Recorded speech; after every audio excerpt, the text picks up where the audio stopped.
देखेंगे नाखून क्यों बढ़ते हैं का प्रश्न उत्तर।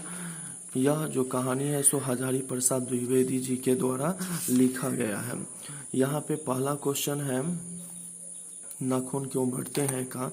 नाखून क्यों बढ़ते हैं यह प्रश्न लेखक के आगे कैसे उपस्थित हुआ।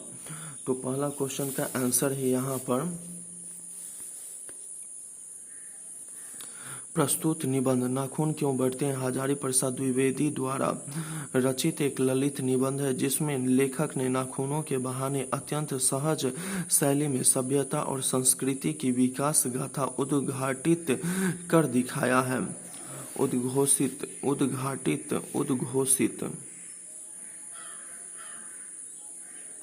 उद्घोषित कर दिखाई है। नाखून क्यों बढ़ते हैं यह प्रश्न लेखक के सामने उनकी बेटी के द्वारा उपस्थित हुआ, क्योंकि यह प्रश्न उनकी बेटी ने पूछा था। अगला क्वेश्चन है यहाँ पे 2 नंबर कहता है बढ़ते नाखूनों द्वारा प्रकृति मनुष्य को क्या याद दिलाती है। तो 2 नंबर का आंसर है यहाँ पर बढ़ते नाखूनों द्वारा प्रकृति मनुष्य को यह याद दिलाती है कि हे मानव तुम वही लाखों वर्ष पूर्व के नाखून और दांत पर निर्भर रहने वाले जीव हो। प्राचीन समय में मनुष्य नाखून की सहायता से जीवन की रक्षा करता था। आज नखदर मनुष्य अत्याधुनिक हथियार पर भरोसा करके आगे की ओर चल पड़ा है, पर उसके नाखून अब भी बढ़ रहे हैं। अगला क्वेश्चन है 3 नंबर कहता है लेखक द्वारा नाखूनों को अस्त्र के रूप में देखना यहाँ कहाँ तक संगत है। तो 3 का आंसर है यहाँ पे 1 नंबर में जो लेखक परिचय हुआ लिख देंगे, तब 3 का आंसर लिखेंगे। कुछ लाख वर्षों पहले मानव को नाखूनों की आवश्यकता थी। वह इसका इस्तेमाल करके आत्मरक्षा एवं भोजन करते थे। उस समय मानव के पास लोहे वाले अस्त्र नहीं थे, इसलिए नाखून को अस्त्र कहा जाना उपयुक्त है, तर्क संगत है।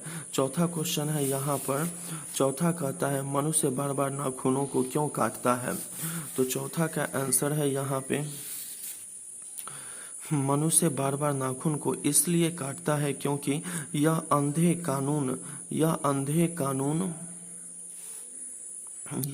कानून हमेशा बिना काम के बढ़ते रहते हैं। शायद वह यह नहीं जानते हैं कि आज मानव के पास नाखून से लाखों करोड़ों गुना शक्तिशाली हथियार मिल चुका है। अगला क्वेश्चन है यहाँ पर 5वां क्वेश्चन सुकुमार विनोदों के लिए नाखून को उपयोग में लाना मनुष्य ने कैसे शुरू किया। लेखक ने इस संबंध में क्या बताता है। तो 5 का आंसर लिखा हुआ है यहाँ पर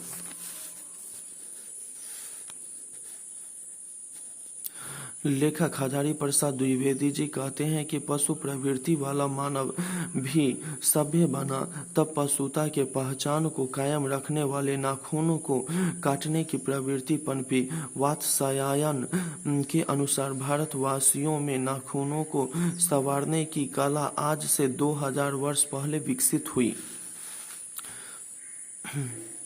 लेखक ने नाखूनों को काटने की कला काफी मनोरंजक बताई है।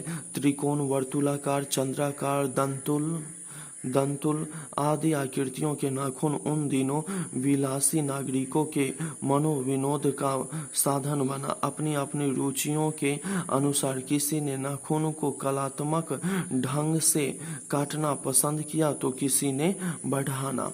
छठा क्वेश्चन है यहाँ पे छठा कहता है नख बढ़ाना और उन्हें काटना कैसा मनुष्य की सहजात वृत्तियां हैं, इसका क्या अभिप्राय है।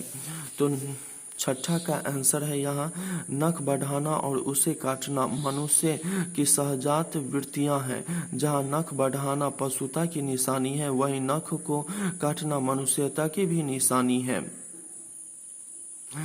लेखक के अनुसार मनुष्य के अंदर नख के रूप में पशुता के चिन्ह आज भी रह गए हैं। भले ही मनुष्य आज पशुता को भूल चुका हो और वह नाखूनों को इसलिए काट देता है क्योंकि वह पशुता को धारण करके आगे नहीं बढ़ सकता।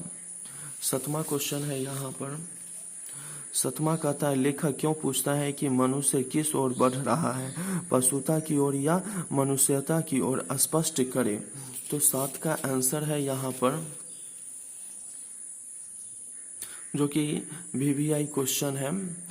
लेखक देखता है कि मनुष्य एक ओर अपने बर्बर काल के चिन्ह को नष्ट करना चाहता है और दूसरी ओर प्रतिदिन घातक शस्त्रों की वृद्धि करता है, जिसके कारण लेखक चकित रह जाता है और उसके मन में सवाल उठता है कि आज मनुष्य किस ओर जा रहा है, मनुष्यता की ओर या पशुता की ओर। अतः लेखक मनुष्य को मनुष्यता की ओर ले जाना चाहता है। वह चाहता है कि मनुष्य में मानवोचित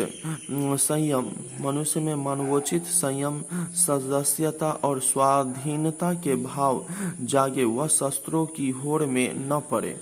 अगला क्वेश्चन है 8 नंबर। 8वां कहता है यहाँ पे, देश की आज़ादी के लिए प्रयुक्त किन शब्दों की अर्थ मीमांसा लेखक करता है और लेखक के निष्कर्ष क्या है। 8 का आंसर है यहाँ पर, देश की आज़ादी के लिए प्रयुक्त इंडिपेंडेंस शब्द का अर्थ अधीनता है, पर स्वाधीनता शब्द का अर्थ अपने ही अधीन रहना है। वह कहते हैं कि भारतवासी अपनी आज़ादी के लिए इस शब्द का उपयोग किया है। इन सब में स्व का बंधन अवश्य है, अर्थात भारतवासी की परंपरा उसके भाषा के द्वारा भी प्रकट होती है। 9 नंबर क्वेश्चन है यहाँ पर। 9वां कहता है लेखक ने किस प्रसंग में कहा कि बंदरिया मनुष्य का आदर्श नहीं बन सकती, लेखक का अभिप्राय स्पष्ट करे। तो यहाँ पर है,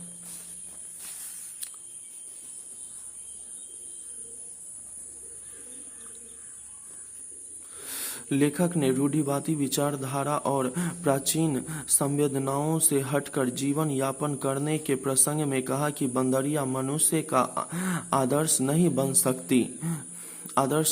सकती। लेखक के कहने का अभिप्राय है कि मरे बच्चे को गोद में दबाए रहने वाली बंदरिया मनुष्य का आदर्श कभी नहीं बन सकती। केवल प्राचीन विचारधारा या रूढ़िवादी विचारधारा विकासवाद के लिए उपयुक्त नहीं हो सकती। मनुष्य को एक बहुबुद्धिजीवी होने के नाते परिस्थिति के अनुसार साधन का प्रयोग करना चाहिए। अगला क्वेश्चन है 10 नंबर। कहता है यह स्वाधीनता शब्द की सार्थकता लेखक क्या बताता है।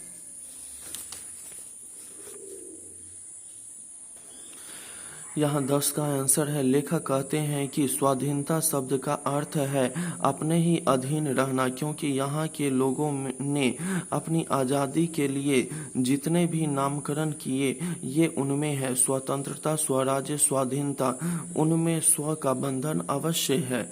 11 नंबर प्रश्न है यहाँ पे, निबंध में लेखक ने किस बूढ़े का जिक्र किया है, लेखक की दृष्टि में बूढ़े के कथनों की सार्थकता क्या है। तो 11 का आंसर है यहाँ पर,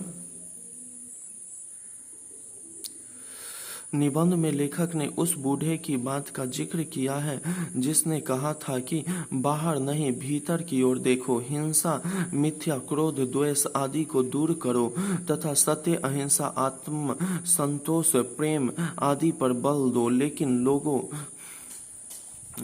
लोगों को उनकी बात समझ में नहीं आई, उन लोगों ने उनकी बात नहीं मानी।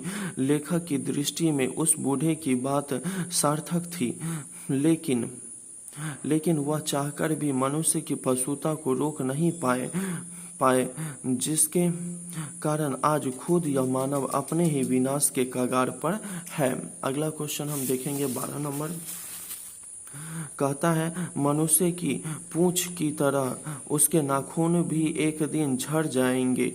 प्राणी शास्त्रियों के इस अनुमान इस अनुमान से लेखक के मन में कैसी आशा जगती है?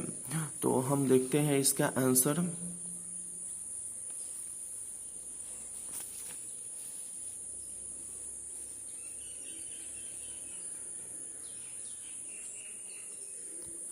12 का आंसर है यहाँ पे,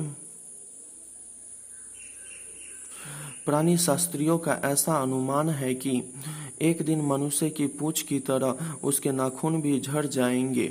इस तथ्य के आधार पर लेखक के मन में यह आशा जागती है कि भविष्य में मनुष्य के नाखूनों का बढ़ना बंद हो जाएगा और मनुष्य का अनावश्यक अंग उसी प्रकार झड़ जाएंगे जिस प्रकार उसकी पूंछ झड़ गई है, अर्थात मनुष्य पशुता को पूर्णतः त्याग कर पूर्ण रूपेण मानवता को प्राप्त कर लेगा। 13 नंबर क्वेश्चन कहता है, सफलता और चरितार्थता शब्दों में लेखक अर्थ की भिन्नता किस प्रकार प्रतिपादित करता है?